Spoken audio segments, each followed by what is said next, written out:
Good morning, Superkickin with Steven fans. Good afternoon. How you doing? Let me get the camera all sorted out so you actually can see me. This is why you pay people the big bucks. There you go. All right, so I just sent the invite to Greg, our co-host, so hopefully he'll be joining us here in a second. What a week. More WWE NXT releases to talk up. Monday Night Raw had a pretty big match. Another Hell in a Cell match. Bobby Lashley becoming the first person to compete in Hell in a Cell 2 nights in a row, which is obviously, a good feat for him. So let's bring on Greg right now so we can get this party on the road. Good morning. Good afternoon, Greg. I keep saying good morning. I'm so used to saying good morning, so I apologize. Good afternoon. You're down with day one-ish. Yes, sir. Revved Up Tattoos today. That is a good rep because Breezango, we have to talk about them. RIP for the time being from NXT. But how you doing, Greg? Your Suns look like they're rocking and rolling up 2-1. You feeling good? Yep. It's a great weekend. It's going to be even better when the Suns win in a couple hours. We're killing it right now. We took an L against the Clippers the other night, but that was to be expected. They are already down 2 games, and they needed to win that one. Otherwise, it was a wrap. So they just made it a little more competitive. But, it's the growing pains you're going to have to go through with the team that's just now on the come up. And, all these guys haven't played in the playoffs before, and they're getting their baptism by fire. It's going to be awesome TV. It's going to be a great game today. And I totally expect them to get that L, or the Lakers or the Clippers to get that L. Let's make that straight. You're just too excited about it. I could tell. Yeah, I'm ready, man. Like right after we go off, it's going to be 30 minutes of game time. So early afternoon start to the game today, I think. Is that 3 o'clock or 3:30? Yeah, I believe it's a 3 o'clock game. Oh, okay. And is it on ABC probably or ESPN? I think it's ESPN. I haven't got to see which one it is. And you saw my Pacers. We're going back to the old school, bringing in Rick Carlisle. Right. I'm excited, I guess, hesitantly excited, because the roster still feels like you need something. So, it's like, do you just run it back with a new coach and see how that goes, and then figure out the roster, or do you, talk to Carlisle and say, hey, what do you think about this roster, and then make changes? But I like all the guys on our team.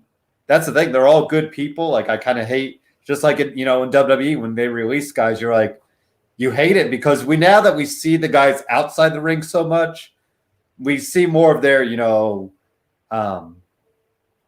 their personal lives, like Tyler Breeze. We'll get to that. We'll just get right into it. I don't want to talk about my Pacers forever because I can. Hopefully the Storm and the commish will have me on the state of basketball and I can talk that up. So these are the current releases. It feels like we do this once a month now, but these are all NXT and 205 live people and women. So we have Fandango, Breeze, Tyler Breeze, Killian Dane, Marina Shafir, who is Roderick Strong's wife. I was kind of surprised she got the cut because he just came back, but that's okay.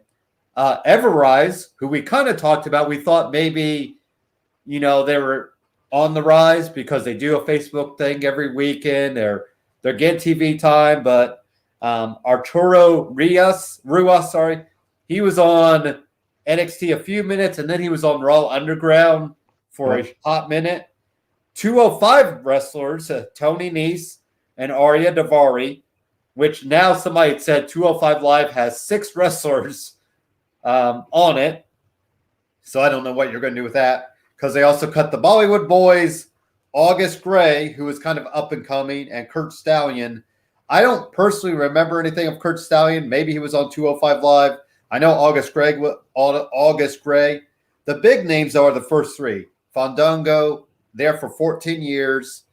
Got the debut WrestleMania match with Chris Jericho. Everybody loved his stuff.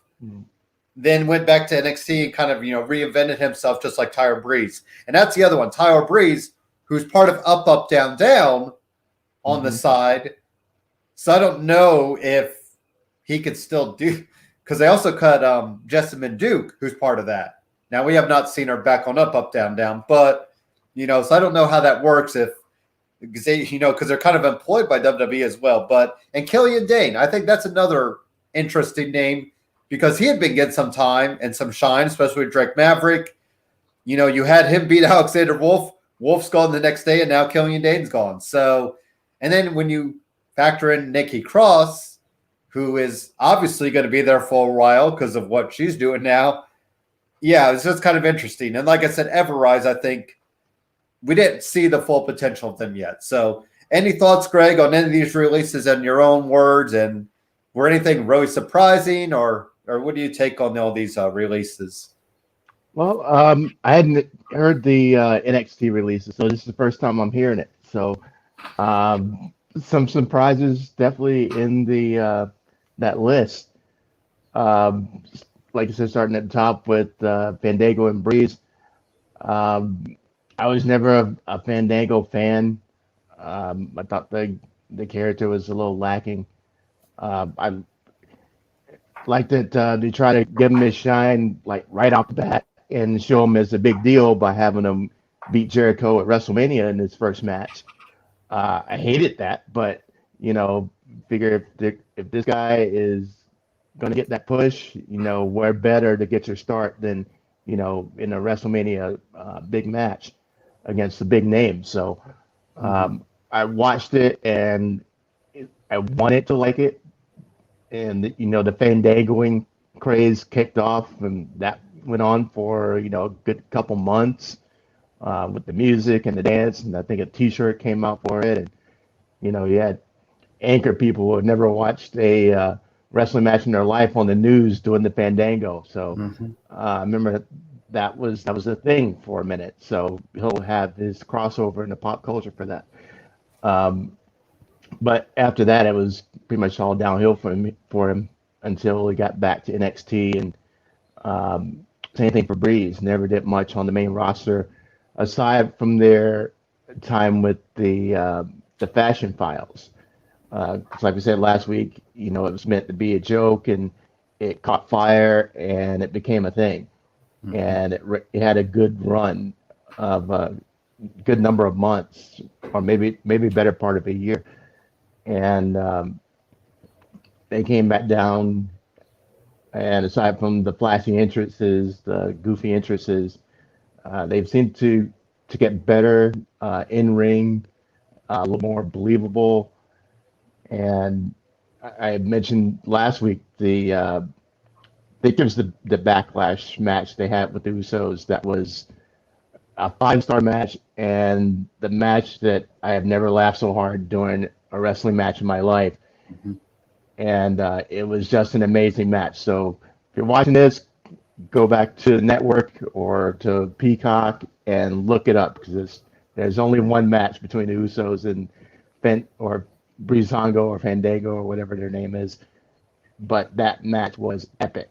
And they had the bit with it's a janitor, it came out as an old lady being Breeze, and you had the hardcore Usos who were just killing everybody and putting people on the shelf with injuries and wearing all black, and they were all serious, and they were the perfect foils, and the match was just amazing. So the fact that they both got released, huge surprise. It seemed like they were going to be, WWE lifers. Killian Dane had the Braun Strowman syndrome. He's the beast of Belfast, but he wasn't very beastly after, his initial entrance into NXT, aside from his Sanity run. And once Sanity split up, he was pretty much left, a ship without oars, and just kind of drifting along, and he would pop up here and there. But, aside from getting disqualified, being brutal, or he was taking losses right and left. So they lost their use for him, they lost his purpose, and he probably has to own some of that himself. He had no way to make his character better. And so, there's tons of things you can do if you're willing to stick your neck out and, do a 180 with the character. And there's, tons of things he kind of done, didn't do it. He probably wants to stick the formula and see if it works. But this would be time to go reinvent himself and, come back somewhere else. Mm-hmm. The Shafir and Jessamine Duke, that's not a surprise. I think the only reason they were around for so long is their association with Ronda Rousey. Mm-hmm. I don't know how much of an MMA fan you are, but they were calling themselves the Four Horsewomen before they even came to WWE. Yeah. When Ronda was at the top of her fame in the UFC, it was her, Marina, Jessamine, and Shannon Baszler referenced themselves as the Four Horsewomen. They were Ronda Rousey's main training partners, and they rode everywhere together. They were the Four Horsewomen, and so I was thinking that if Ronda comes back, she took time off to become a mother, and she probably got pregnant, and I don't know what the timeline is on her yet, but maybe when she comes back, that they would roll with her. But they were useless on NXT TV. They were decent at best as far as in the ring. They looked stiff and like they still didn't know what they were doing, even though they've been training with Ronda since Ronda was in the UFC, not just in martial arts, but for pro wrestling too. Yeah. But they just had no chemistry in the ring, and I'm sure they had plenty of time in the PC to get better and work on it, and this just tells me that they never got there.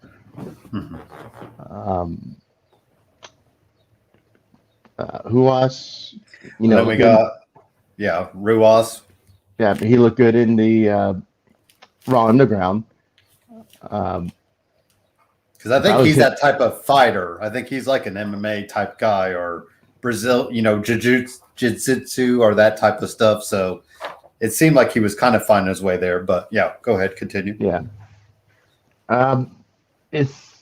He's got a character problem. If he was in the UFC, I would watch his fights because he looks legit, and he probably is that good as they say he is with the martial arts background and the jiu-jitsu. But as a pro wrestler,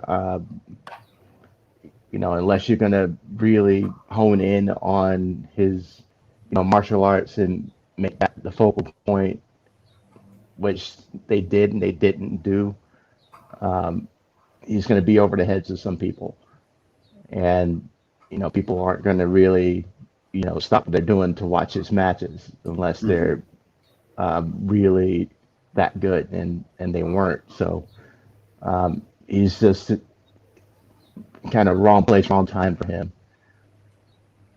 But he still has some potential. I mean, I could see him like in the Diamond Mine setting. I think he'd fit in good with that group. But no, not a surprise for him either.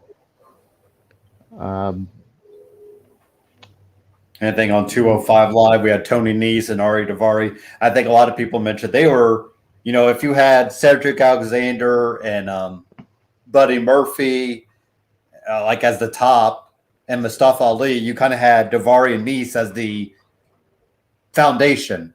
You need those base wrestlers. I thought, Tony, and I think Tony Nese had a small run as champ, if I remember right. Yeah. As cruiserweight champ. Then Daivari, always seemed to play up whatever he did. And the Bollywood boys, obviously, they had their time with Jinder Mahal for a little bit, and then we're doing their own thing. So any thoughts on that, or ready to move ahead with Raw and all the good stuff? Yeah, I barely ever watched 205 Live at all. And I can't imagine people watch it now. None of those names surprised me at all.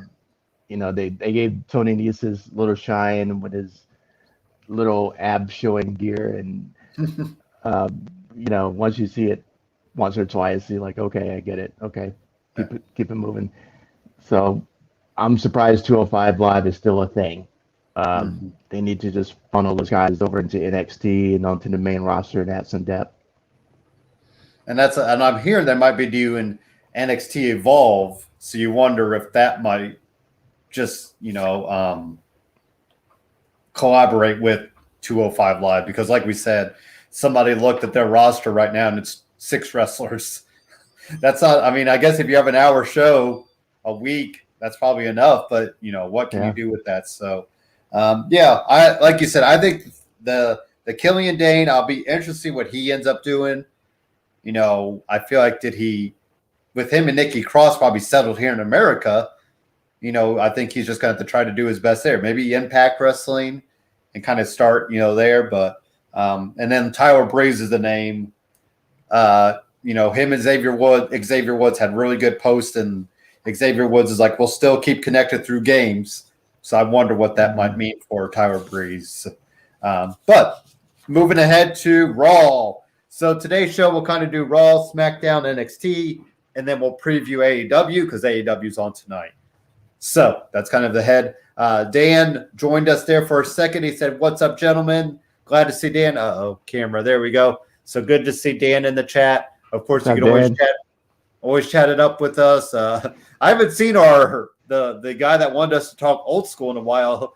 Greg, I don't remember if you remember that whole fiasco with the random chat. He was blowing up the chat. Yeah.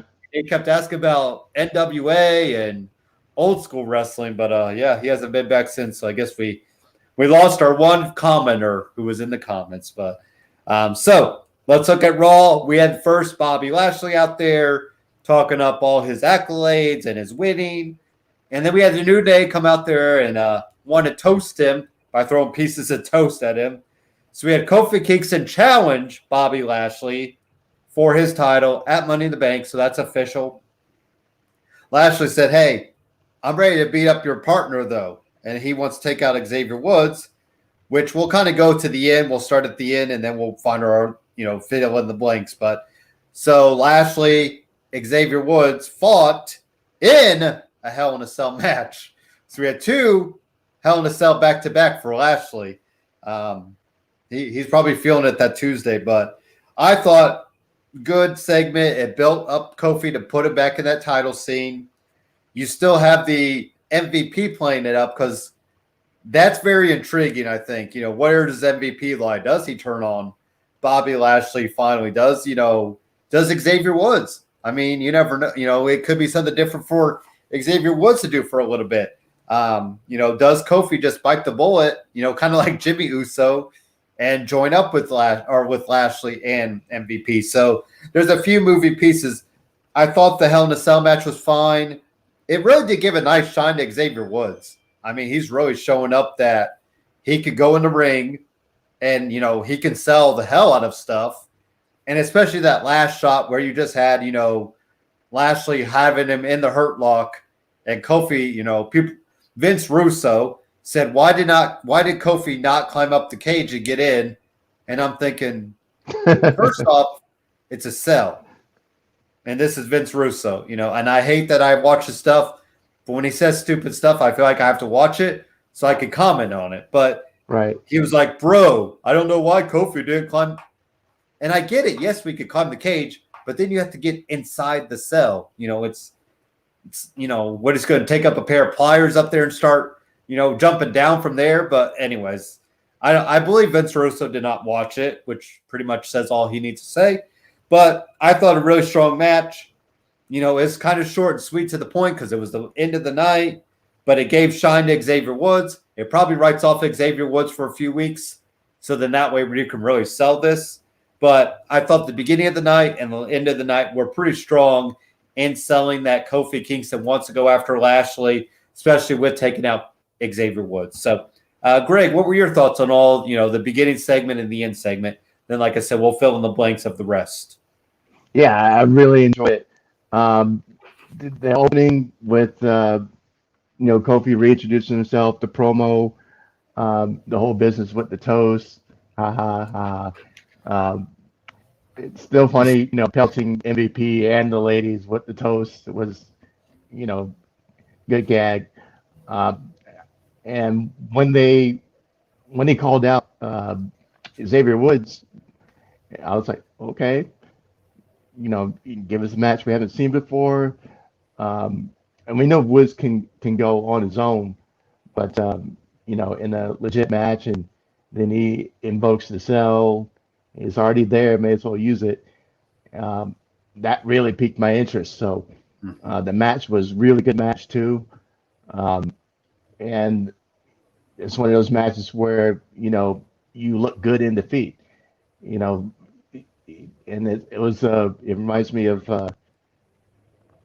one of the endings of Rocky where he's killing Apollo Creed to get the Rocky, and now you're taking out Austin Creed instead of Apollo Creed, and that image as the show went off, him smashing his face into the cage while he's in the hurt lock, and Kobe begging him to let him go. It was a great scene to end with, and kind of a cliffhanger ending for what happens this week.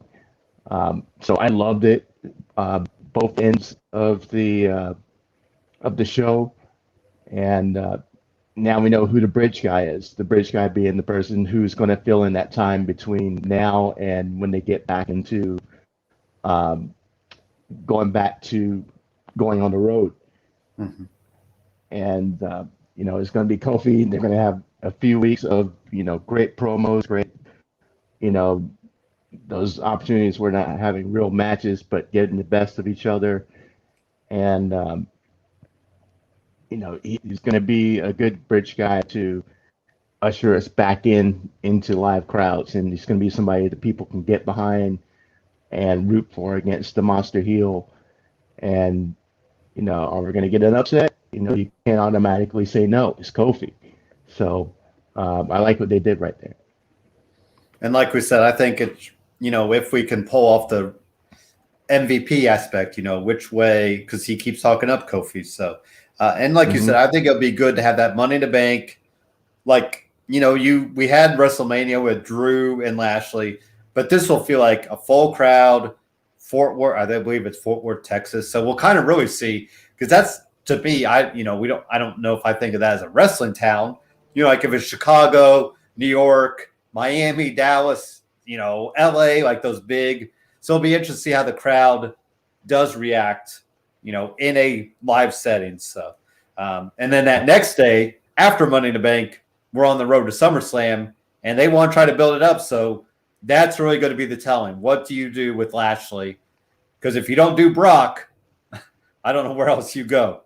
It's very hard to, they built up Kofi, granted, but who else is there? So the rest of our night was pretty much Money in the Bank qualifying matches. So we had Ricochet win, we had John Morrison win, we had Riddle win, and then that left AJ Styles, Randy Orton, Drew McIntyre. They're going to do a last chance match, which I want to get to that one first. I feel like it's got to be Drew. Now, I know he's had all the chances in the world, but at least you got to put him in that match because you have AJ Styles, who's tag team champion. You have Randy Orton, who maybe you put him in because of the Matt Riddle factor, but it feels like Drew should win that last chance. Do you have anybody else, Greg, that you think would win is going to win that last chance? Not yet. And the more interesting aspect of it is with Drew winning, and he gets he wins the match.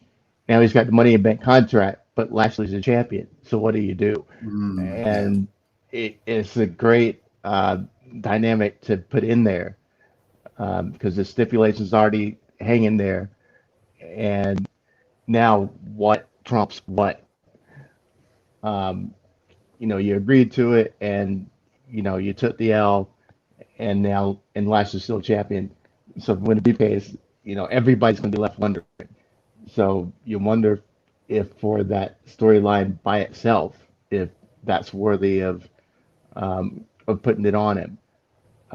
I'm burned out on Lashley Drew matches, but with him holding the Money in the Bank briefcase, it leaves,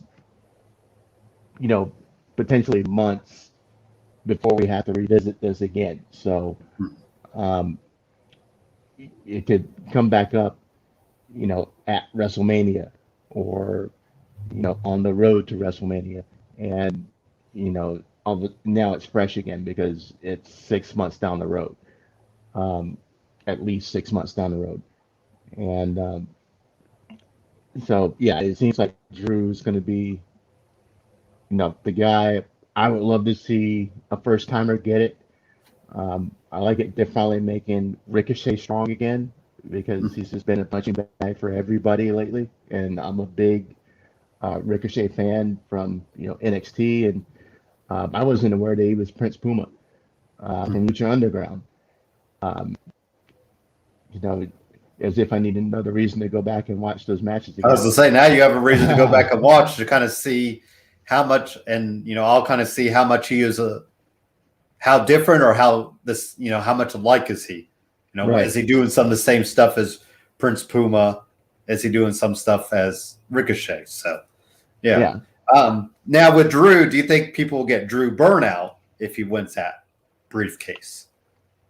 I've seen people on Twitter really say they want to bring, they bring that up, but I'll let you have at it.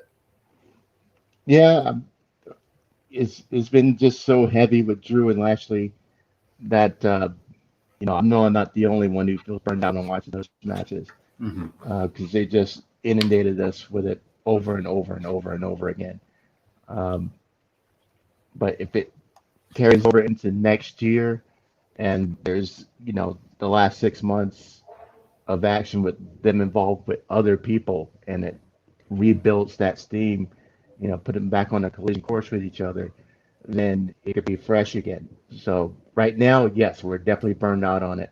So don't think about it. Don't, even allude to it until it happens. We get towards the end of the year. Drew's holding the championship. It's going to put it in the back of our minds. But if Lashley is doing big things with Brock Lesnar, we're not going to think about it. If he's doing big things with John Cena, we're not going to think about it. So you got him involved with other big things.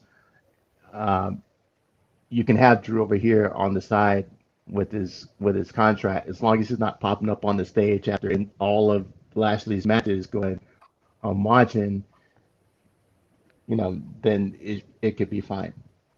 Mm-hmm. And I was just thinking in my head, man, John Morrison would be an interesting pick because you already had The Miz hold the briefcase. Now, what if you gave it to Morrison and then he cashes in on Lashley, or Lashley wins the title for a week and loses it again? You need to play the same storyline, but Morrison will be fun in there. Like you said, Ricochet will be I really think Riddle is going to be interested in there. And then that's, like I said, maybe you pull the Orton factor. You have Orton in the last chance, and then you keep Drew away from it, or Drew goes to SmackDown. Maybe he takes a briefcase because there is a draft right after SummerSlam. So who knows? I mean, Drew and Roman, I'd probably be up for one of those. There are some few different ways you can go with it. The women's side, they need to do something better with it, just because they totally failed with it last year and giving it to Otis and that whole business they did with Miz and Morrison, and it just took all the shine off the briefcase altogether. Well, it's like they knew Otis was never going to be the long-term answer. They just went with Otis and then Asuka. I mean, Becky Lynch got pregnant, so we can't. It's hard to say. I feel bad saying, well, that kind of that was lackluster. It's like, oh, here's a briefcase with the championship. It was a lot of fun seeing them do it at the. I wish we could go back to Stamford though and do it at the headquarters, because that was a lot of fun, especially when Rey Mysterio died and came back. Yeah. Ray, I think it was Ray and AJ, wasn't it? I think AJ died. AJ died twice last year. He's got 9 lives. So the women's side of things, here is where we definitely got to talk. So we have Eva Marie and Dewdrop. That's not going to be her name. You know, now we got to I give them credit. They almost let her say the name, and you had Eva Marie speak up for her. So obviously we're going to get her back to Piper Niven at some Niven, sorry. Now, Vince Russo, once again, he actually had a good point. It does not feel like Eva Marie's into this. Or it's just Eva Marie. That's the way she is. You know, it always feels like she's not 100% confident with her stuff. But, you know, they took the loss to Asuka and Naomi because Dewdrop decided not to tag in, which I hope we're not getting the turn yet. It's way too soon. I think what you do is you just have Eva Marie play it up like, oh, I can't believe you did that. You know, like, don't get mad at her per se, but you're calling her out in a very condescending way. And because, you know, I still think you need that turn. You need Piper Niven to announce herself in front of the crowd.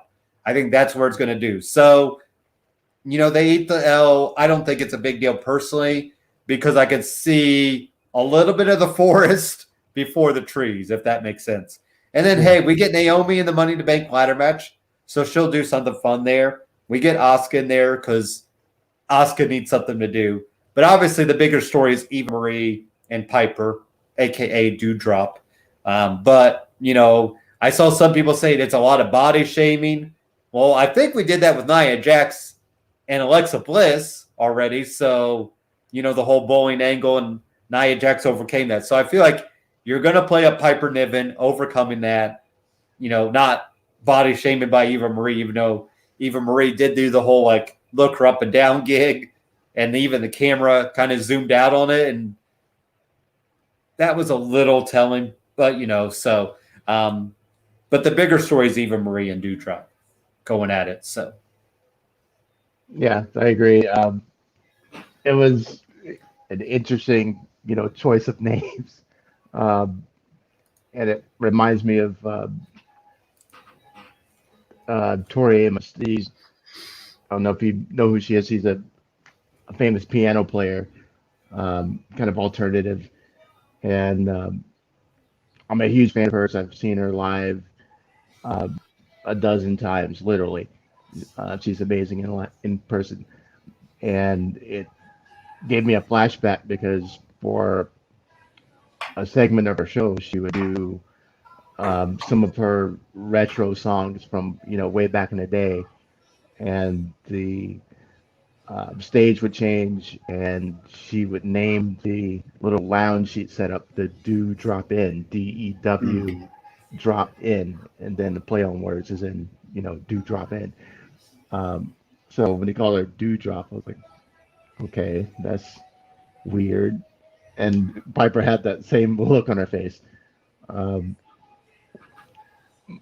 yeah, I'm thinking it's going to happen a lot sooner with the turn. Piper just calling her out and go, look, you know, I'm Piper Niven and I'm still a big deal around here. I didn't watch that much NXT UK, but I've seen enough of it to know that, you know, she's pretty legit. Yeah. And, you know, I think we're already, you know, because we see it's going to be the same old Eva Marie in the whole business. She's been talking about empowerment and everything. It is just talk. And, you know, we're going to be ready to see her get it from Piper. And maybe they do, you know, carry it out for another couple weeks to get in front of a live crowd. I don't see quite how, you know, maybe they just magically made up over this last week and they do extend it a little bit, but you know, I'm here for that Piper pop. So yeah, they are the bigger story.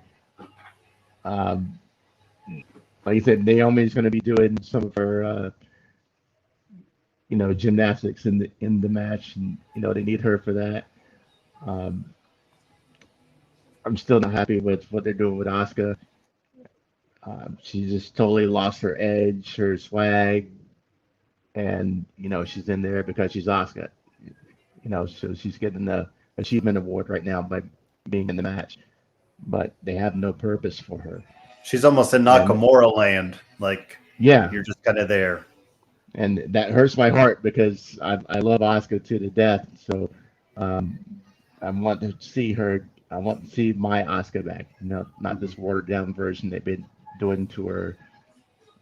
She has been one of the heroes of the pandemic, with her work since the crowds went away, and maybe that's why they keep putting her in the high-profile matches, but they're not doing her any favors by having her taking all these L's and being in these gimmick tag teams, these one-offs. So I want them to do something awesome with her again, and kind of shedding this character a little bit, and going back to old Asuka. Definitely. We're going to take a quick commercial break because technology is being really weird. I hear a lot of music coming from one of my Alexa speakers, so I'll be right back so I can stop that. I don't know if you heard it in the background. I'm like, it's really bothering me, and I don't even know what I said. So let's give you a quick commercial break because we got to take a few minutes to talk about Super Nikki Cross. So here's a little. I know you're excited for this, but let me figure out where in the world my music's coming from because it's not my Spotify, and I cannot figure that out. So we'll be right back. I will be right back.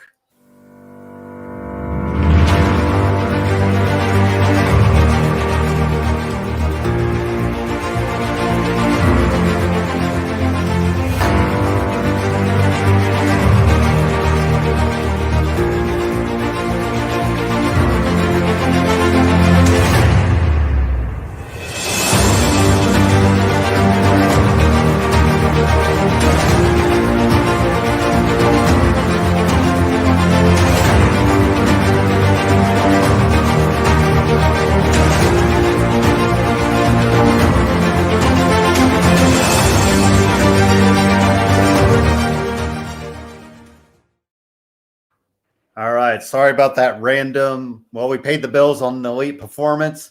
I was there for a couple minutes last week where they had a weightlifting competition. They had about 8 people involved, and they said it was a lot of fun. We had a couple of our BW Sports 1 people giving you some commentary. We had, cameras there. It was pretty interesting kind of meeting. I finally got to meet Greg, some of the people in real life. We've been talking a few times. I know we might not have the pleasure of that because we're a few distances away. We're a few miles away, but who knows? Maybe we can meet up at a WrestleMania or SummerSlam or some sort of WWE event. But so yeah, Elite Performance. If you want to get elite, not the elite as in Kenny Omega and the Young Bucks, but they're pretty elite too. So this is what I get for having 1,000 speakers in my house. I feel like they're always listening to me, especially if I say Alexa's name. Alexa's name. Right. The one time, Greg, it was so funny. Like all of a sudden I heard like Otis Redding playing in the background. I don't know how my speaker caught that out of what I was saying, but I just had to go with it. I'm like, okay, well, I can't yell, stop because I'm in the middle. But so anyways, speaking of her, Miss Bliss and Super Nikki Cross, they defeated Shayna Baszler and Nia Jax. Now, I'm trying to buy into the Nikki Cross thing because Killian Dane came out and said this was all her idea. She even backed it up and said this was all her idea. So we harp on all the time. We want wrestlers with creative control. We want them to take control of their characters. We want them to do their own thing. If this is what she wants to do,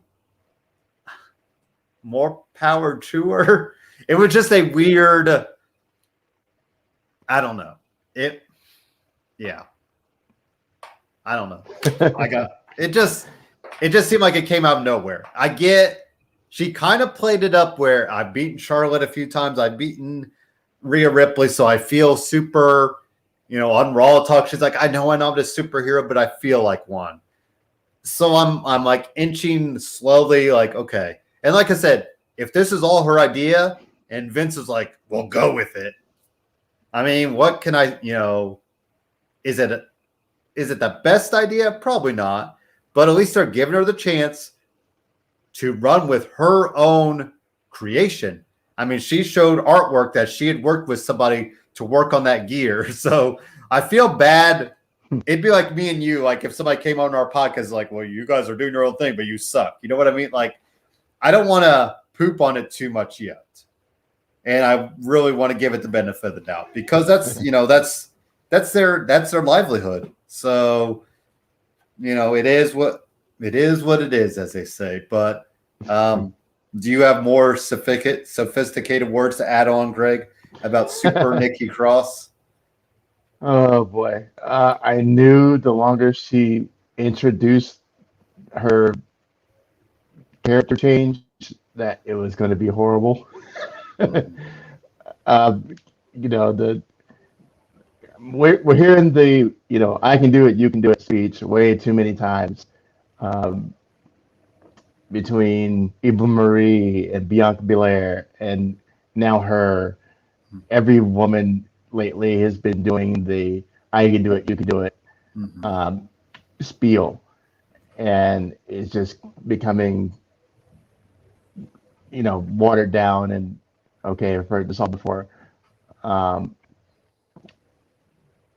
And when we saw the mask and her doing her, I was like, you knew it was coming.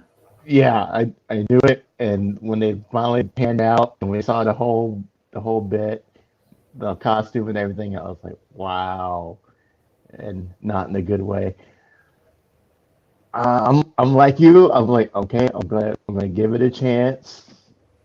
Just sit back with an open mind and watch what she does.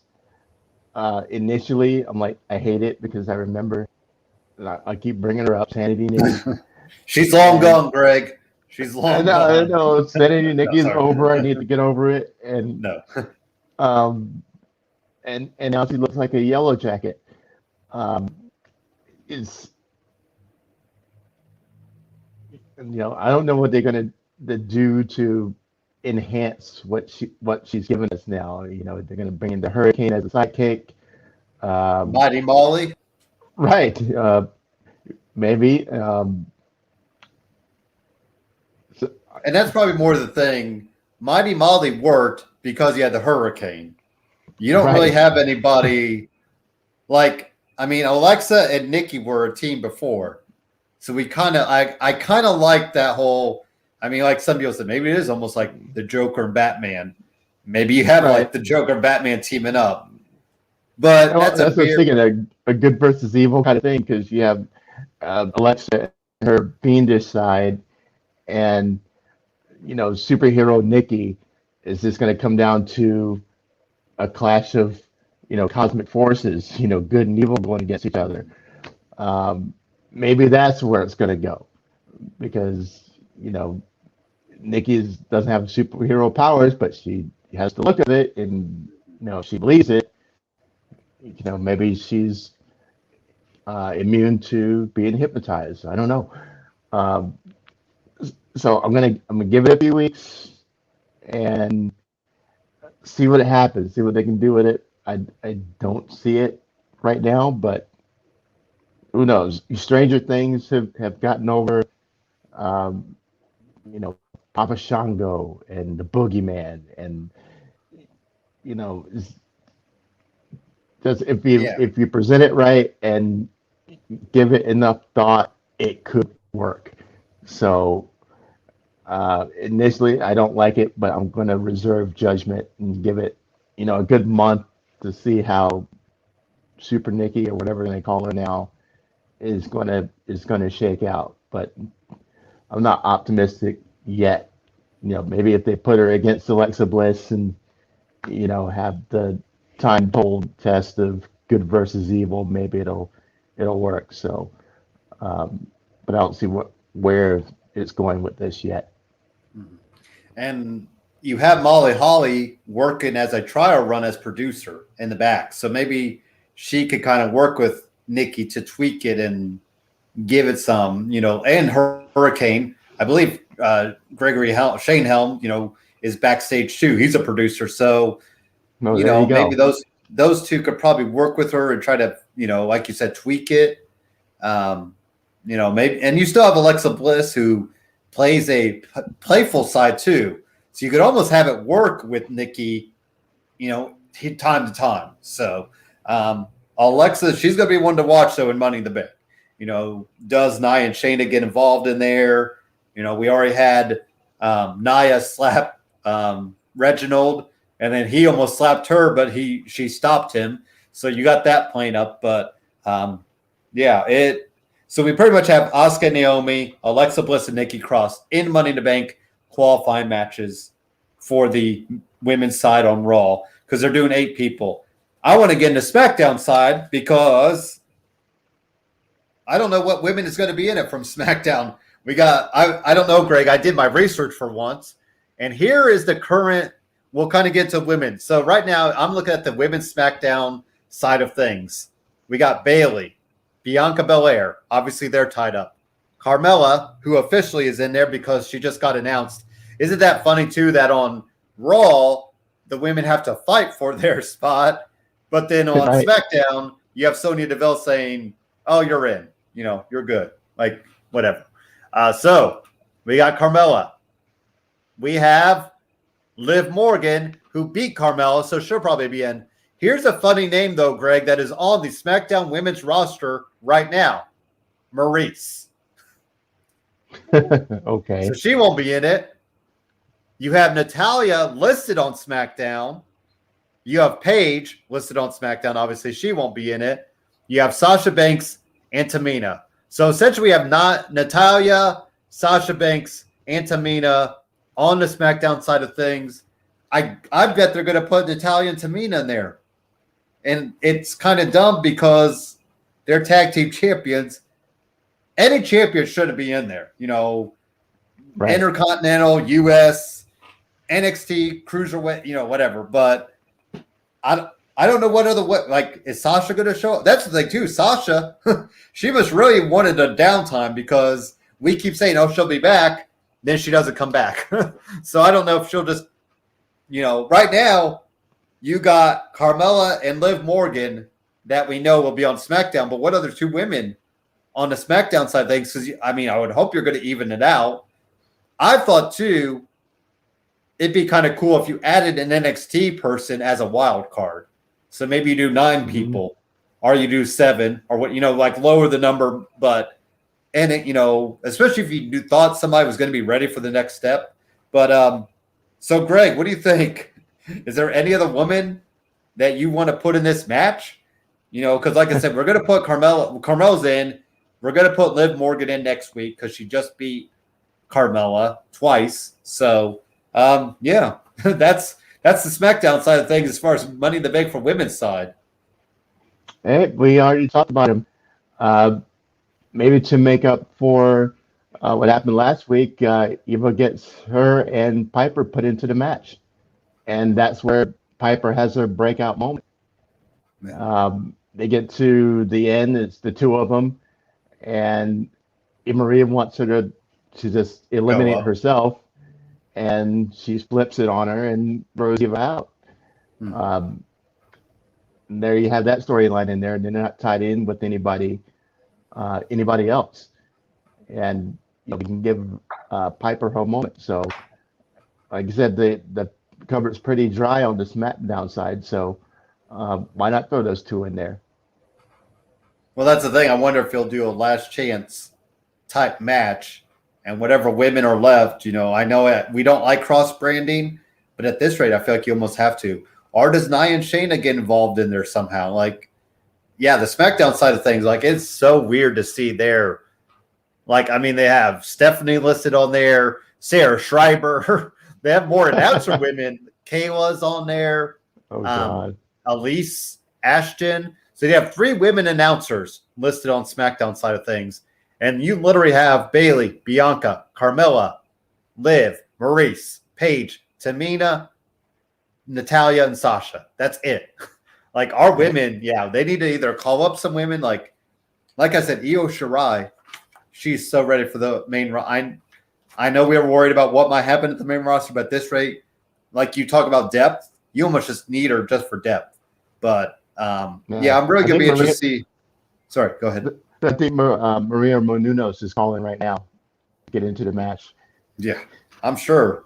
The Bella twins, do we try to bring them back on that Friday with crowds and just throw them in the match? Or at least Nikki. We like Nikki, right? Yeah, we love Nikki. So, I feel like they're coming back sooner rather than later anyway. And they're needed on SmackDown. Honestly. I don't like Brie, but Brie's going to go with Nikki just to go. I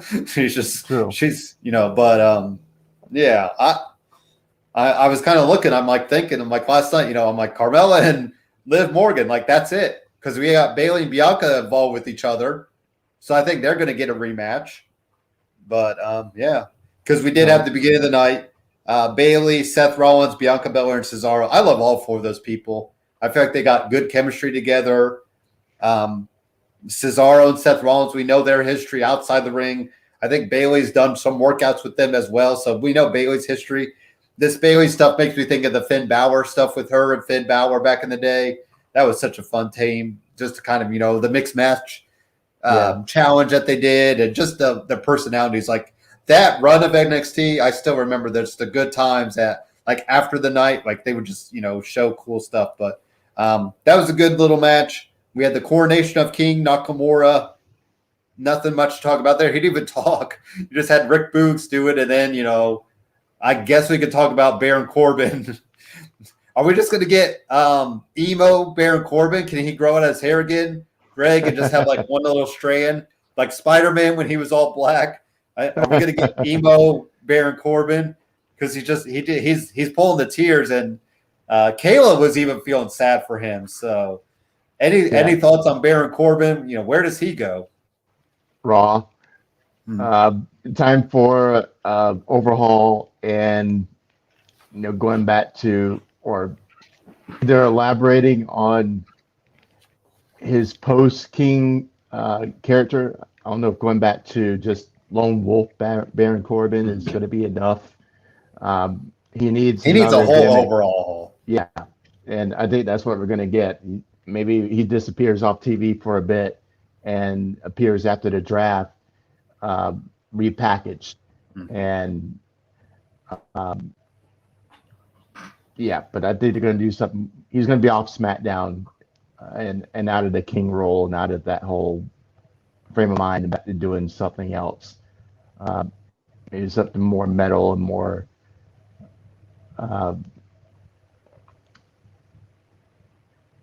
I can't say babyface yet because we don't see him as a babyface. I just can't see. Yeah, but a whole different presentation. Could he be on the chopping block? He could be. It feels like a write-off of something, and he's been there for. He was in NXT for however long. Maybe he wants to try to do something else for a time being. I think we can't. I feel like we keep talking about depth and we keep cutting people, but I'm just kind of thinking, has he done all he can there? That's probably the big question. My only thinking for him is that he would be a great guy to be opposite the Archer. Oh, Damian Priest. Oh, like a good transitional. Yeah. Right. And we haven't seen Damian Priest in a few weeks. Right. I think those two would be great against each other. Mm-hmm. So, repackage them. And they're both kind of cut from the same cloth. They're kind of metal guys. They're both, big physical guys. And, a good, heavy rivalry between those two could put both of them back on the map, in a good way. And that's why I'm surprised Damian Priest isn't in the Money in the Bank match, because I thought that would have been a good step. But maybe they're waiting for SummerSlam. Maybe there's, I just don't know what they're doing with him right now. Big E is officially qualified for the Money in the Bank match, which I'm fine with. I don't think Big E needs the win. I think he just needs a good showing. I feel like there's bigger plans for him. So he beat Apollo Crews. We also heard there's going to be a last man standing match for Kevin Owens and Sami Zayn Which way do you want to go on that one, Greg? Who do you think should go in there? Sami Zayn or Kevin Owens? I think KO would be better in the match. But I could argue it for both ways. Sammy's going to find some way to slide into the match, with some shenanigans in the last man standing match, and he can keep working his conspiracy angle. But I think KO would be a better choice in that match, though. That's a good idea. I was wondering if maybe we'll do a no finish, and then you just throw them both in the match. Because, like we said on the SmackDown side of things, I feel like Big E, Sami Zayn, Kevin Owens are all going to keep finding themselves aligned with each other. So, Jimmy Uso, who has officially acknowledged Roman Reigns after Hell in a Cell. Sorry, we did not even talk about Hell in a Cell, but that's okay. And I feel like it just goes by so quick that we move ahead. But Jimmy Uso defeated Dolph Ziggler. At first, Robert Roode wasn't out there, and I'm like, that's another guy, Greg. I'm wondering, like, the next round of cuts, would he be a name that we wouldn't be surprised to see? Because I don't know. It doesn't feel like there's much left for him to do. I feel like he's reached his peak. He was tag team champions a couple times. He, was NXT champion. Unless unless the money's that good, this might be. I wonder if we're starting to see the end or I try to look up when contracts are up because you wonder, will these guys like Dolph Ziggler's? Everybody talks about his contract all the time, but he keeps resigning because he's been there for life. So Jimmy Uso, though, no Jey Uso, which was kind of surprising, but Jimmy Uso's now acknowledged himself. So how are you feeling about that now that he's kind of aligned himself with Roman officially? I'm going to wait and see. I like he's taking a stronger stance with Roman than Jay did. And it's going to be interesting to see what their dynamic is. I like what they're doing with this angle with, they both, talked to, Jay enough to run him off. And now there's, where's Jay question going on. And now how are Jimmy and Roman going to work off each other? And they keep adding layers upon layers onto the storyline, and it's delicious all the way around. So, I love what they're doing with it. So it's kind of wait and see, but right now I like it so far, and we'll see where it goes. Quickly back to Robert Roode, though. I think he peaked in NXT with his championship run, and I can definitely see him going back to Impact and reprising Beer Money. Okay, yeah. And then finally, we had Roman Reigns address the state of the Universal Championship. Paul Heyman said he was going to do something that's never been done on network television. And then Edge comes out there and wrecks everything. Because, I was wondering when Edge would come back. We were hearing I was hearing maybe Edge and Seth Rollins for SummerSlam. So maybe that's a route to go. But obviously, Edge never got his one-on-one match. So you could play that up against Roman. So we're going to get Edge and Roman Reigns at Money in the Bank, which is fun, in front of a crowd without Daniel Bryan. So, and then like we said, we'll see where Edge goes after that. But what do you think about the ending, Greg? Were you all for Edge kind of, showing that Edge side of him? Yeah, absolutely. I was a little ticked because I got a notification on my phone this morning. I still get notification from YouTube, and there's a blurb that said Edge was the first word I saw, and then so it was kind of tipped off. So you didn't get a chance to watch it last night either? No, I saw the spoiler this morning as I was getting ready to watch it. So I knew it was coming, and still liked it. And we know what he's going to say before he says says it, I didn't get my one-on-one shot. There's nobody to face you. I'm here to face you. And, he's SmackDown's Kofi. He's going to be the bridge guy into live crowds. And so, that question's been answered. It's a legit challenger. It's not Rey Mysterio that we know is not going to win. It's Edge who we could definitely buy beating him. And, they're going to get a good program, going this next month, bridging back into live crowds. The promos are going to be hot. The sneak attacks are going to be awesome. Maybe a couple pull aparts, and it's a good kickoff, back into live shows, and so I'm all for it. On both sides of the ledger with the champions, they've got believable foils who. To put that question out there, can they take the title off them and it be believable? So I like Edge's back. He looked good, and looking forward to the next month how they package this for us. And of course, you could throw out the whole, maybe if Edge loses, he gets no more title shots against Roman. I know it's the same as the Bobby Lashley Drew stipulation, but it's it's believable because he already won the Rumble. He lost at WrestleMania, and now this is the even though it's only the second chance, maybe you play it up because if Roman is the head of the table, he calls the shots. So I wonder if they might throw that stipulation in just to give it that little bit of oomph, to it. So NXT. Let's take a quick break. We'll talk up NXT. We'll talk up AEW for tonight and call it a day. So let's give you some Rogue energy talk. If you need some energy, talk to Rogue.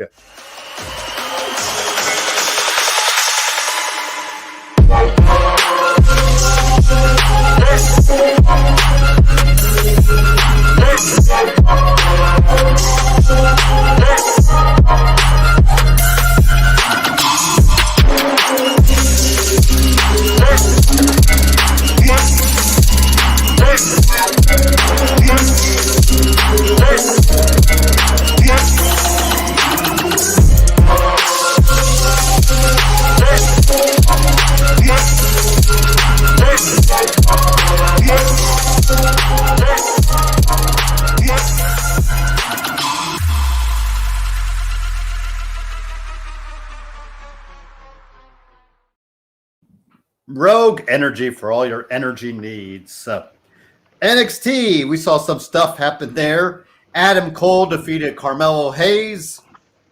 He had Adam Cole saying, I don't want to pick my opponent. Carmelo Hayes comes out there, answers the challenge. Pretty good physical match. Another good showing for Carmelo Hayes. I think he's slowly, it's good how they do. Like with Leon Ruff, they give him a little time. You gave Zoe Stark a little bit of time. You giving Carmelo Hayes a few shots. So they're doing some good stuff with these, lower up-and-coming NXT stars to kind of build them for the next one. So Adam Cole, Kyle O'Reilly, straight-up wrestling match. Kyle, 2. I would think NXT weekend for SummerSlam weekend will be the final one. And then, like I said, Adam Cole has bigger and better things to move up to. Kyle O'Reilly could kind of build his name into the NXT title picture. Any thoughts on Adam Cole and Carmelo Hayes, Greg? Great match. I was really impressed with Carmelo Hayes. Saw the match he had previous to this one, and he showed some promise. But this match against Cole was an outstanding match, best match of the night, and I think I took that over Kushida and Kyle. Be honest with you. So I'm in on Carmelo to see what he can do next. But both of them shine, both of them look great, and it was an outstanding match. Mm-hmm. Pete Dunne, Oney Lorcan confronted Johnny Gargano and Austin Theory. That led to the match.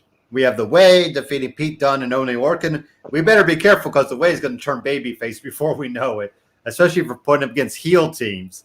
So I don't know if we're trying to turn him babyface by default, but, it is interesting how they keep getting positioned against heels, and playing up to, of course, William Regal in a way, like, comedy foil, but still being upset at times. So, any thoughts on the Way and Pete Dunne Oney Lorcan match, Greg?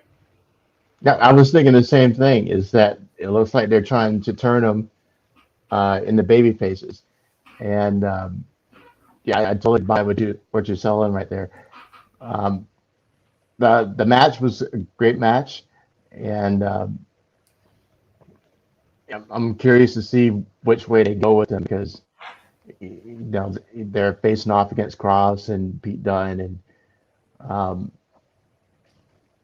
it's going to be interesting to see. They're still on the heel side of the ledger, but they're not. They're moving more towards the tweeners instead of just being fully on that side. And if you had a full crowd there, I feel like they'd get cheered. I agree. I feel like because it's a believable thing. It's not heelish. It's heelish in a way. And that's what's interesting with Indy Hartwell and Candice LeRae. They're still playing up the heel side of kind of sassy women, bratty women, more thing. So it's going to be interesting to see what that all dynamic looks out to be. Io Shirai, Zoe Stark defeated the Robert Stone brand. I'm predicting that Frankie Monet peels away those two women, Aaliyah and Jessica, or what's her name? Anyways, the Robert Stone brand girls. Yeah, Aaliyah and the other. Sorry, yes. Because they keep teasing those little backstage segments with Frankie Monet, and I think it would help those two women to kind of be aligned with her, because it feels like Frankie Monet's already being built up as really high. So why not have her help a couple women that Aaliyah's been there forever? I feel like she was on a Tough Enough RM. There's that NXT show way back in the day. It was about the call-ups, and I think Aaliyah was part of that when Tyler Breeze got called up, and they did the little NXT show. So Baron Corbin was on that same thing, and I feel like Aaliyah's been around since that long. So I think that happens. Greg, would you be okay with Frankie Monet kind of stealing away the talent from Robert Stone brand? Yeah, absolutely. And that's the way I was seeing it is going to happen, is that, she's making, the, kind of shining them up, and dropping those little hints that, we would be, a good unit kind of comments. And right as the conversation's starting to get juicy, he comes in, and the girls have to divert the eyes for a second. So I totally believe that's where he's going. And with Frankie, she wants lackeys, and I think they're going to end up being her lackeys. And she's the queen bee. So I'd give it another 2 weeks before Robert Stone is standing by himself, and we have a new three woman power trio going on. The Queen Bee, that'd be a good name for a team too. Something like that. So I'm just waiting for the dog to do something to Robert Stone, because that dog is definitely gonna. He already barked at Presley, I think is the name. He barked at him. I mean, we've already seen what Robert Stone's got ran over by a tank.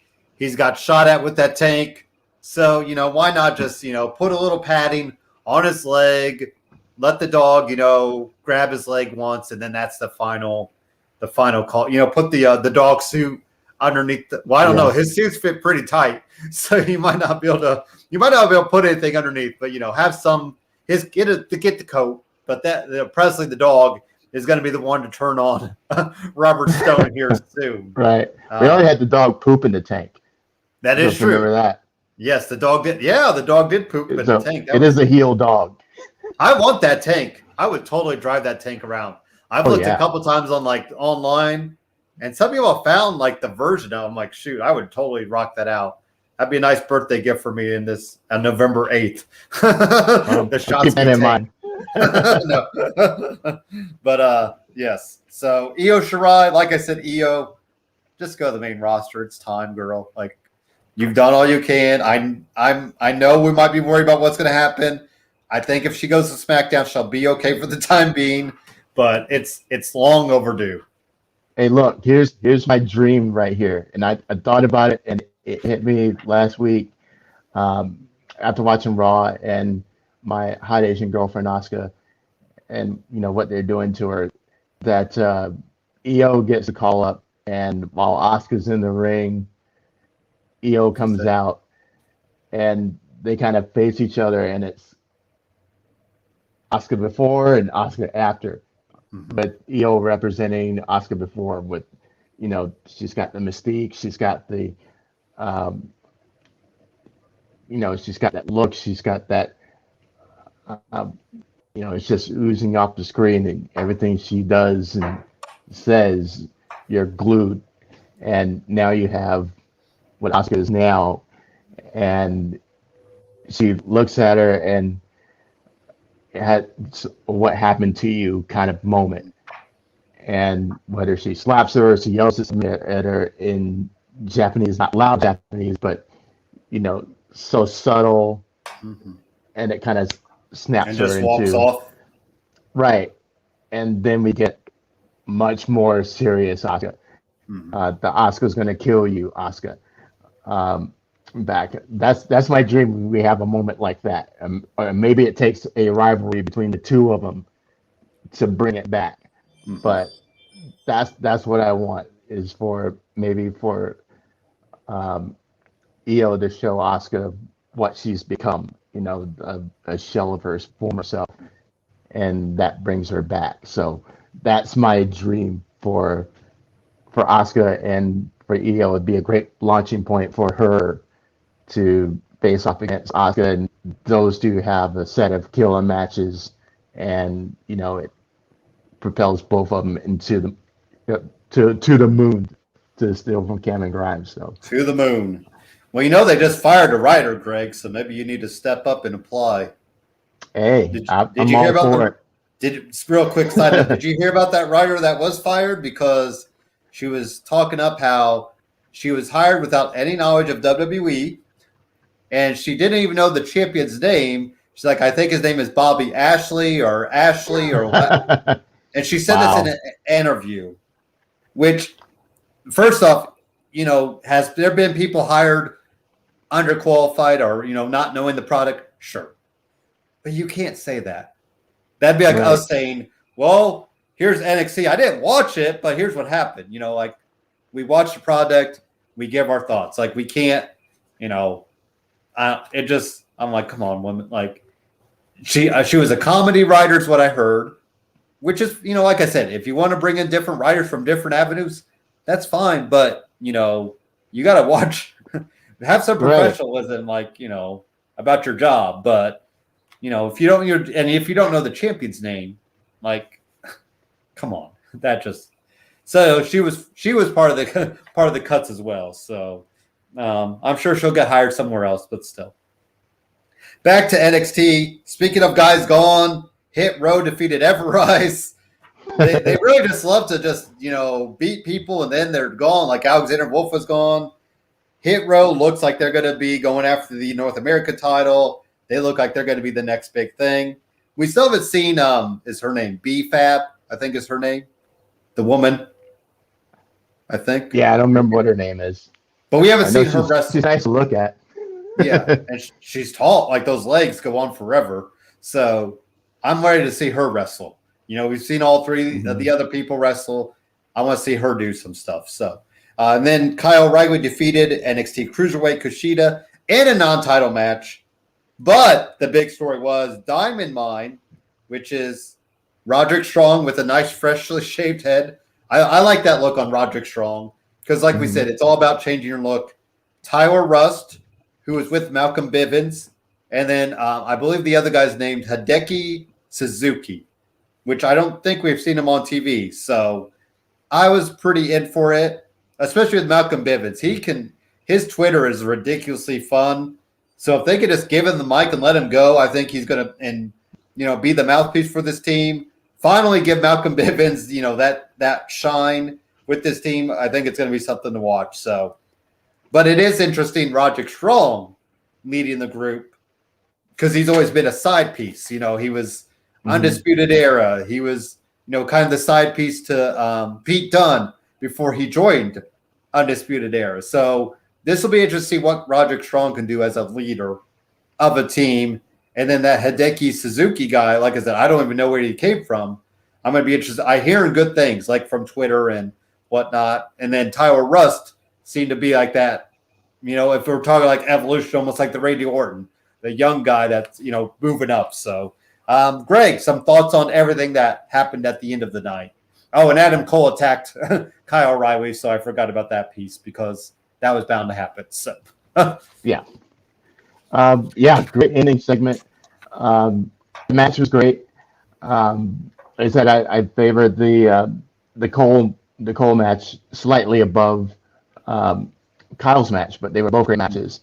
You know, good finish, and then Cole reinserting himself. Of course, we knew it was coming. Just was it going to happen during the match? Was it coming at the end of the match or whatever?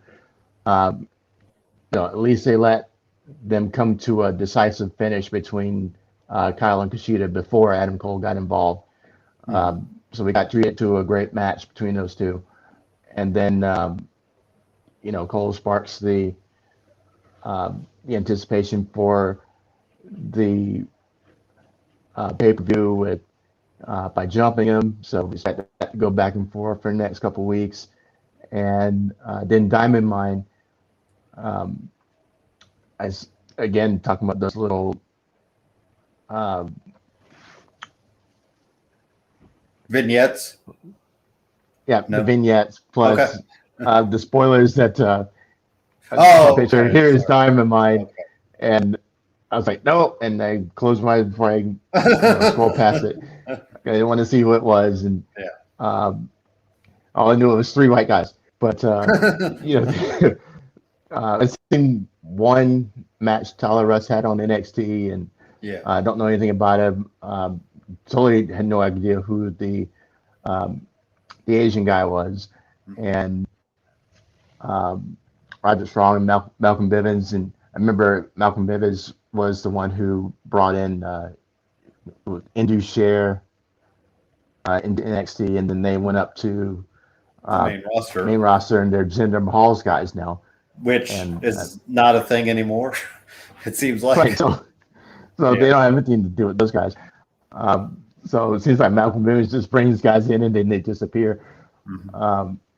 So I'm looking forward to seeing what the guy can do, because I haven't heard him say anything really aside from one promo with the Indu Share team.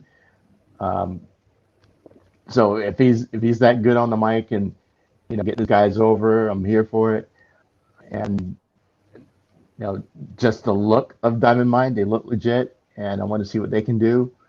You know, pretty standard, you know, quick beat down of, you know, Kushida, and, you know, set up a good group of matches. So it's a good way for Roderick to bounce back from the Undisputed Era and, you know, lead his own faction. So I'm excited to see where it goes and how these guys play out, especially the other two guys, since I haven't seen them in the ring almost at all. And we'll probably end up getting maybe Roderick going after Kyle O'Reilly, and then Kyle O'Reilly and Kushida can team up for a couple matches to, you know, fight whatever pairing we'd get out of Diamond Mine. Does Diamond Mine need another person? See, I'm always weird about the 3-man teams. Like, I guess I want to see, you know, like New Day. You know, I always thought they needed a fourth person, but then once they took off the three, you know, the Shield, so maybe 3-man's okay. But I guess we'll kind of see, you know, whether or not Diamond Mine might need another player to, you know, maybe a woman, because if you have, you know, Hit Row with a woman, and you know, maybe Frankie Monet recruits a guy to kind of even that out. So it is interesting to kind of see what factions will grow, because I know we talked about AEW having a lot of factions. Now it does feel like NXT is starting to get that route, you know, that they're building up these teams. So speaking of AEW, we got some preview for tonight. Obviously, we will just have to catch up on it next week. I believe they're back to Wednesday on June 30th. And then the week after, they're on the road to Miami. So we'll get, before I got my cough button, but we'll get on the road. We'll get full houses. We got the strap match happening. So here's some things on tap for tonight. We got Tully Blanchard and Conan going face-to-face, just building up Inner Circle. Nice. Inner Circle elite, Inner Circle Pinnacle stuff.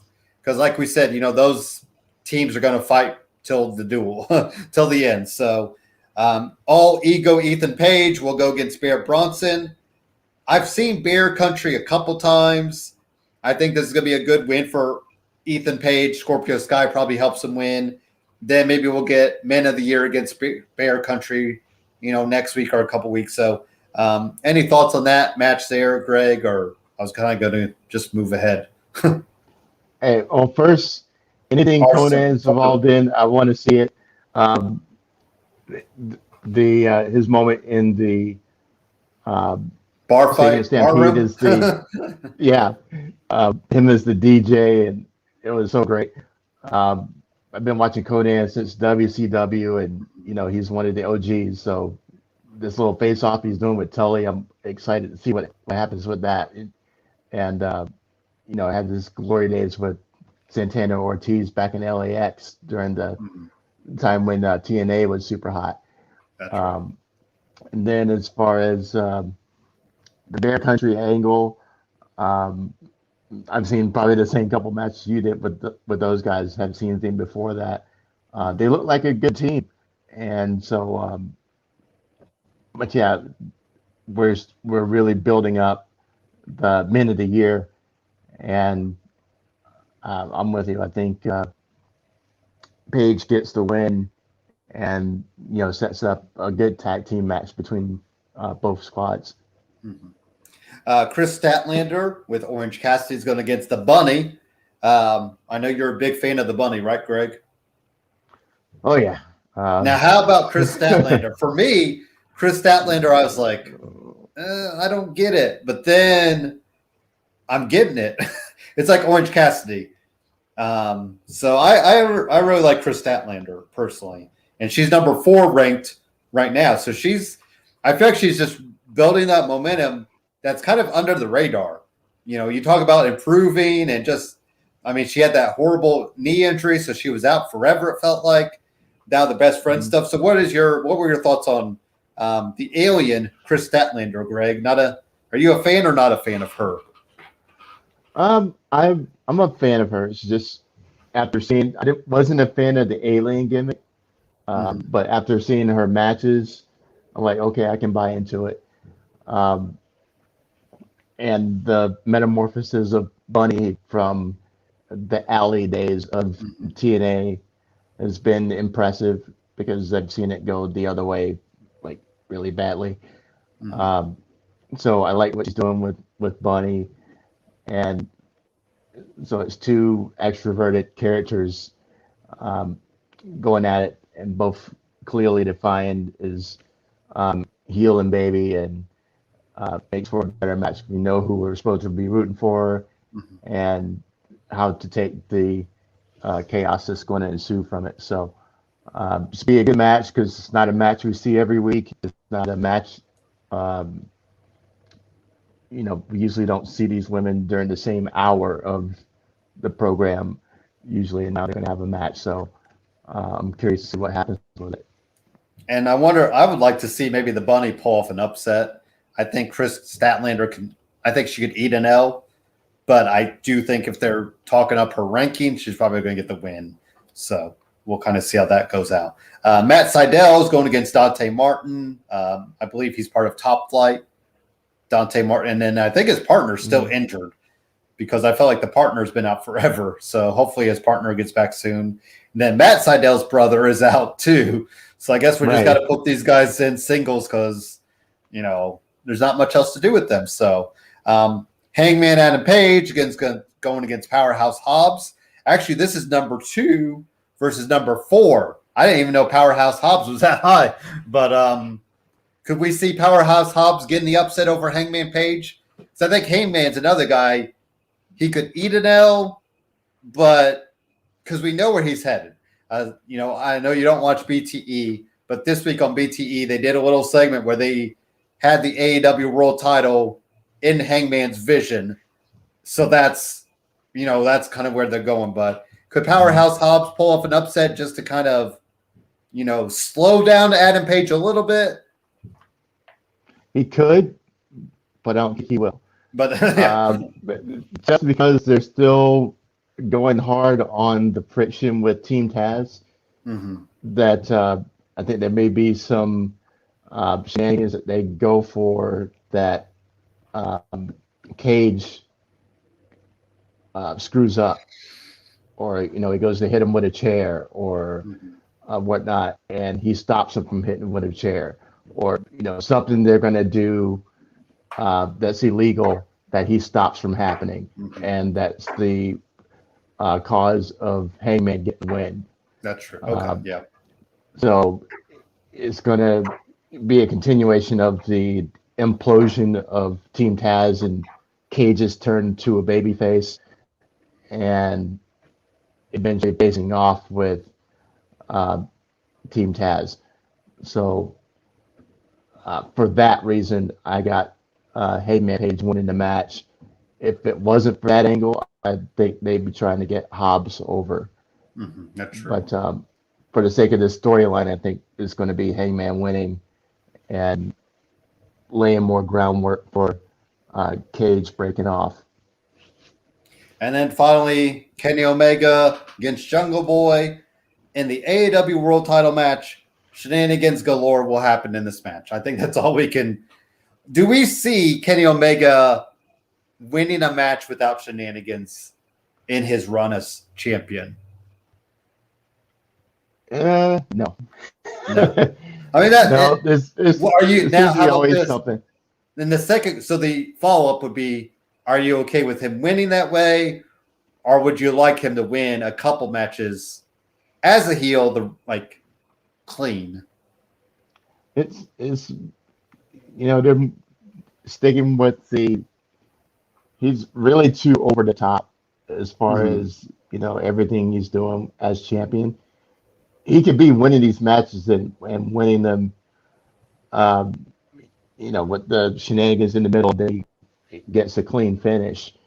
But they're really so overdoing the angle with Callis getting involved and Cutler getting involved with the icy hot spray bottle or whatever it is that he's spraying.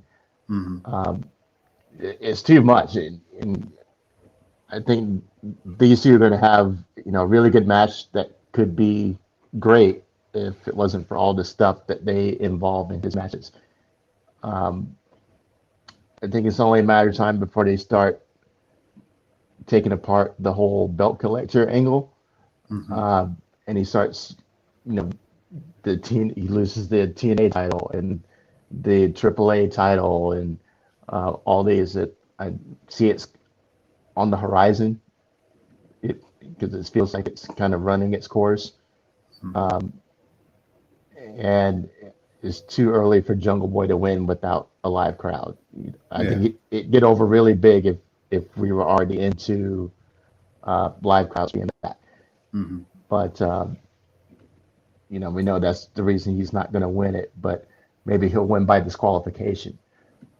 And even if he loses because of the shenanigans, then he's going to get a pass because Kenny cheated to win. But they're totally doing it wrong with Kenny because he's way too good to be winning that way. And we get that he's the heel and these are the things he's going to be doing, but it's taking the luster off his reign. So I like the guy. I'd never seen a match of his until AEW came into being. But for his reputation coming into AEW, the 5-star Machine or whatever his name was. We haven't seen that yet. Right. The cleaner, the baddest man on the planet. He doesn't really stand out that much to me. Mm-hmm. And that's what I think with, I was going to say the Young Bucks too. Like, I love the Young Bucks, but it feels like they're too over the top to where, yes, you hate it, but it's almost like you hate. I don't know if hate too much is a word, but it almost just makes you like not want to watch it. Like they say, turn the channel, or you're like, well, I get it. Like, but the Kenny Omega, it's interesting to see what he's become. And maybe he wanted, to do something different. He's like, maybe he's thinking, I've had all the 5-star matches I could get. Now it's time for me to show what else I could do. But like I thought really was like the last week, was it the promo with Jungle Boy? That one was just like, okay. Like that one, when he was like, what are you going to say, boy? And like that over enunciating all of the words. Like, I think that gets to be a little over, too much. But, it's that fine line of trying to find what works and what doesn't. So, but that's AEW tonight. I'll be so glad that they'll be back on Wednesday night so we can catch it. We can actually talk about it, in the right light. These darn playoffs for the NBA. I get it. So, but I'd be saying the same thing if my team wasn't in it. So, that's what I'm saying. Yeah, that's what I'm saying. Like, the Pacers aren't in it, but I'm still thinking, you're messing up my TV viewing. So, but Greg today, good afternoon to your good luck, something like that, to your sons. I'll get it right. As they face off, hopefully we'll all catch it here. I tried to watch a little bit of hockey the other night and then I gave up. So one of these days I will get back into my hockey viewing habits that I tried to start. So, any last words you got on the day? Of course, go Suns, and things turning the strange ways. So it's like around the end of the year, probably headed back to Phoenix to live, and so if that happens, I'm going to make sure to come through Indiana and see if we can do a show together. Mm-hmm. Maybe same location, and finally meet my co-host. All the BW Sports, and we'll get the other BW Sports one community of people. So Dan is all in. I don't know if you saw his tattoo, Greg. He has BW Sports 1 on his arm now. Really? He is all the way in.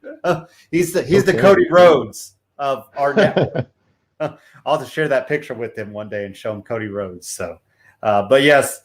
Thank you to all the good hosts of AW. Thank you to Rogue Energy, Shawn Nugent. Get all your realty needs. Go get elite performance so you can get elite, be elite. And thank you for watching. We'll be back next week. I'm trying to think. We don't have, Money in the Bank is a couple weeks away. Great American Bash is on Wednesday night, though, or Tuesday night. Correct, I think? Tuesday night, yes. Tuesday. So that'll be on USA. So we'll get that July 7th. And then we have AEW's road break or whatever they're calling it, beach break. Well, that we got some stuff happening in July. I think July for AEW, Greg, is road break or beach break, Fighter Fest, and then, whatever's going to be at the end of July. So we got some big shows coming up. Oh, are you going to Charlotte on the 27th? What are you thinking? So I'm going to be live for that one.